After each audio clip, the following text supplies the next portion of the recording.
अस्सलाम वालेकुम, मेरा नाम है मोहम्मद मोहसिन अली और आप देख रहे हैं। जैसा कि बहुत लोग ये नहीं जानते कि रियल स्टेट क्या है, इसी तरह कुछ लोगों को ये भी नहीं पता कि इन्वेस्टमेंट का राइट टाइम क्या है, कब इन्वेस्टमेंट करनी चाहिए, कब नहीं करनी चाहिए।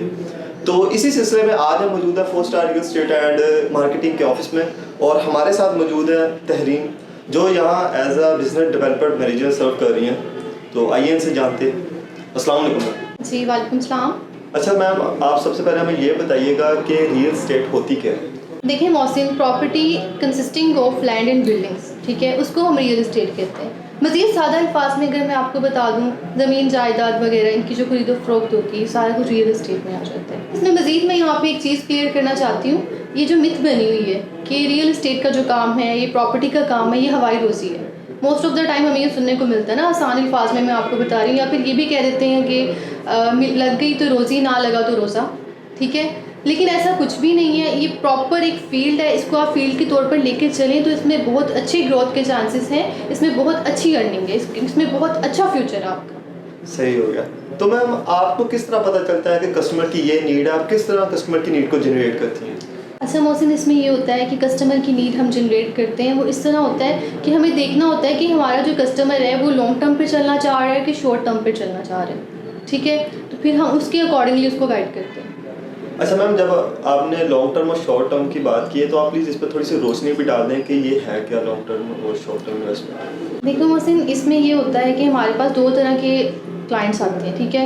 एक हमारा होता है शॉर्ट टर्म इन्वेस्टर और एक हमारे पास होता है लॉन्ग टर्म, और एक हमारे पास होता है, यहाँ पे आप लॉन्ग टर्म शॉर्ट टर्म का पूछे, एक हमारे पास एंड यूज़र भी होता है, ठीक है।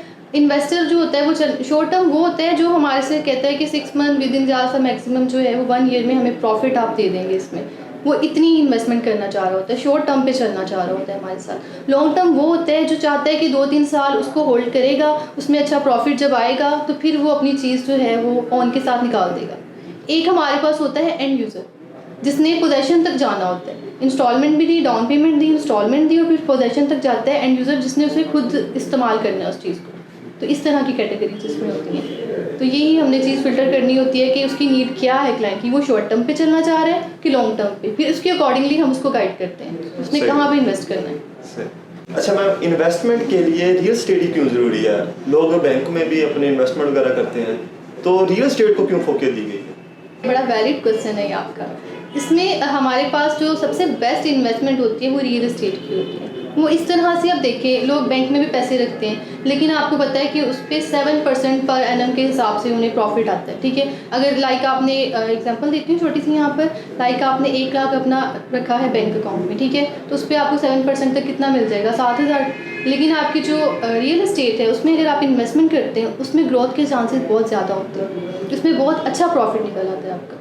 आप अपने क्लाइंट को किस तरह गाइड करते हैं कि उसे इसी प्रोजेक्ट में इन्वेस्टमेंट करनी चाहिए या ये प्रोजेक्ट ठीक है उसके लिए? मोहसिन, इसमें एक बात होती है, देखो, अगर आपने अपने क्लाइंट को लॉन्ग टर्म पे लेके चलना है ना, तो कभी भी अपने क्लाइंट को मिसगाइड नहीं करो, ठीक है। उसको प्रॉपर गाइड करो और ठीक गाइड करो कि ये वाला प्रोजेक्ट बेस्ट है इन्वेस्टमेंट के लिए। क्योंकि सबसे पहले ना, आपने इन्वेस्टमेंट जहाँ पर भी करनी होती है, आपने 3 चीज़ें देखनी होती है, लोकेशन, लोकेशन एंड लोकेशन, ठीक है। लोकेशन बहुत मैटर करती है, ठीक है। और दूसरा इसमें मज़ीद ये होता है कि डेवलपर हिस्ट्री आप देखें कि डेवलपर कौन है, वो आया कि वो डिलीवर करेगा, उसने पहले अपनी जो कमिटमेंट्स की हैं, जो भी अपने प्रोजेक्ट्स डिलीवर किए हैं रिसेंट, या कोई भी हो सकता है प्रोजेक्ट्स के पुराने भी कोई हों, तो उसने वो डिलीवर किए थे, वो फुली डिलीवर्ड हैं, ठीक है। ये चीज़ें आपने देखनी होती है किसी भी इन्वेस्टमेंट करने से पहले। अब मैं यहाँ पर आपके साथ एक स्टोरी शेयर करना चाहूँगी अपनी। यहाँ पे ना मेरे साथ मेरा एक क्लाइंट था, वो इन्वेस्टमेंट के रिगार्डिंग तो नहीं, वैसे उसने घर खरीद के वहाँ रहना था, ठीक है। वैसे तो डिफरेंट प्रोजेक्ट्स वगैरह को देख रही हूँ, लेकिन जब मेरे पास एक क्लाइंट इस तरह आया ना, तो मैंने फिर उसके लिए, क्योंकि वो लॉन्ग टर्म पे चल रहा था मेरे साथ ऑलरेडी ना, तो मैंने उसके लिए घर वगैरह देखा, ठीक है। उसने मुझे कहा था मुझे 5 मरला का घर चाहिए, बजट भी उसने शेयर किया। बाय चांस मेरे पास उन दिनों एक घर आया हुआ था डायरेक्ट, मैंने वो पिक्चर्स उसको शेयर कर दी।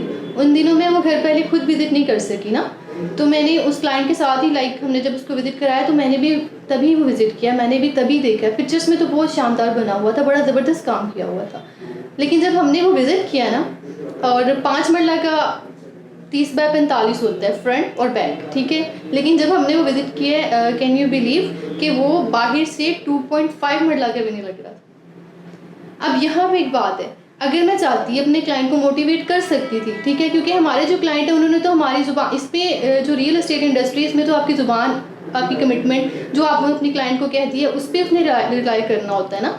तो मैंने उसको मिसगाइड नहीं किया, क्योंकि मैं चाहती थी मेरा क्लाइंट मेरे साथ लॉन्ग टर्म पे चले। मुझे अगर चाहिए था कि वो उसकी इन्वेस्टमेंट करा देती, डील भी बड़ी थी, कोई 1.5 करोड़ का था वो, उसमें से अच्छा कमीशन मेरा नज़र आ रहा था मुझे, दोनों डायरेक्ट थे मेरी तरफ, ठीक है, दोनों तरफ से मुझे अच्छी कमीशन आ जानी थी। लेकिन मैंने वो डील नहीं क्लोज़ की। क्यों? क्योंकि मेरी क्लाइंट की नीड थी 5 मरला और उसने पैसे भी लगाने हैं, तो मैं उसको 2.5 जो बाहर से लग ही नहीं रहा, 5 मरले का घर है, जिसने घर लेना है एटलीस्ट उसका घर तो 5 मरले का लगे ना। तो यहाँ आप अपने क्लाइंट के साथ मुखलिस होकर चलें। अगर आप लॉन्ग टर्म रिलेशन पे जाना चाहते हैं तो अपने क्लाइंट को कभी भी मिसगाइड नहीं करें, ठीक है। तो मैंने वो डील नहीं क्लोज़ की क्योंकि मुझे कुछ समझ नहीं आया। मैंने उसे टाइम ले लिया, टाइम लाइन के सर मुझे ये टाइम दे दें, मैं आपको मज़ीद कुछ प्रोवाइड कर दूँगी, लेकिन आप यहाँ इन्वेस्ट ना करें। अभी आपने ये बात की कि इन्वेस्टमेंट के लिए लोकेशन बहुत मैटर करती है, तो आप ये बताइएगा कि इन्वेस्टमेंट के लिए राइट टाइम कौन सा है? क्योंकि अभी तो मुल्क में क्राइसिस चल रहे हैं, डाउन मार्केट चल रही है, तो प्लीज़ इस चीज़ पर थोड़ी रोशनी डाल दीजिए। नहीं, यही तो बेस्ट टाइम है इन्वेस्टमेंट का। आप देखो, जब मार्केट डाउन है इसमें आपको अच्छी रेट्स पे चीज़ें मिल रही हैं, ठीक है। अब जितने अच्छे रेट्स पे मिलेंगी, जब मार्केट में फ़्लो आएगा, जब मार्केट जो है डाउन मार्केट जिस तरह चल रही है आप कह रहे हैं, जब ये सब कुछ सारे हालात वगैरह ठीक होंगे तो वो चीज़ें अच्छे रेट्स पे निकलेंगी भी, अच्छे प्रॉफिट के साथ निकलेंगी भी, ठीक है ना। जिस तरह आपको मैं मिसाल देती हूँ पेंडेमिक की, कोविड की, उन दिनों में जिन्होंने बाइंग की थी उन्होंने बहुत अच्छा मुनाफा कमाया उसके अंदर। तो जिनको ये चीज़ समझ आती है, जो बड़े इन्वेस्टर्स हैं, उनको ये चीज़ पता है कि ये बेस्ट टाइम है इन्वेस्टमेंट का। उम्मीद है कि जो मैम तहरीन ने हमें रियल एस्टेट के बारे में बताया वो काफ़ी इन्फॉर्मेटिव होगा हमारी ऑडियंस के लिए, और उन्हें ये भी पता चल गया होगा कि इन्वेस्टमेंट के लिए राइट टाइम कौन सा है। मुझे दीजिए इजाज़त, अल्लाह निगहबान।